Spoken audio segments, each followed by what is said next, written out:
Le conte de l'oiseau d'or. Il était une fois, sans S, un oiseau d'or, aussi grand que le monde, qui planait au-dessus des eaux. Mais comme il ne trouvait aucun lieu où se poser, il vola durant des jours, des mois, des années, des siècles, des millénaires, jusqu'à ce qu'il vit enfin un perchoir pour se poser.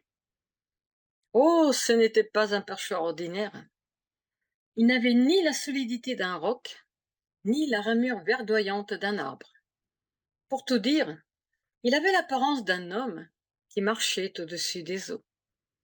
Quand il le vit, l'oiseau d'or fondit sur cet homme depuis le sommet du ciel, et dans sa descente des nues, il rétrécit, rétrécit, au point de se rendre assez petit pour aller nicher dans le cœur de l'homme, qui à son contact se mit à rayonner comme un million de soleils.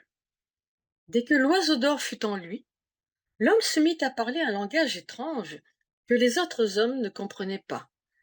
Mais les mots qui sortaient de sa bouche étaient si brûlants que l'espoir renaissait aussitôt dans les cœurs les plus affligés.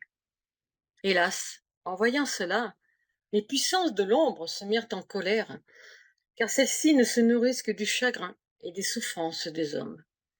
Aussi, avec l'aide de leurs serviteurs, elles condamnèrent à mort le porteur de l'oiseau d'or. Et quand son corps se volatilisa dans une explosion de lumière, l'oiseau d'or dut s'envoler à la recherche d'un autre perchoir où il pourrait se poser. C'est depuis ce temps-là que les porteurs de l'oiseau se succèdent, l'un remplaçant l'autre, en se reconnaissant toujours par cette langue de feu qui enflamme les cœurs. Alors, si un beau jour, vous croisez la route d'une personne au cœur rayonnant d'amour, parlant un langage qui vous transperce l'âme, regardez au fond de ses yeux, et vous y verrez peut-être l'éclat de deux ailes d'or.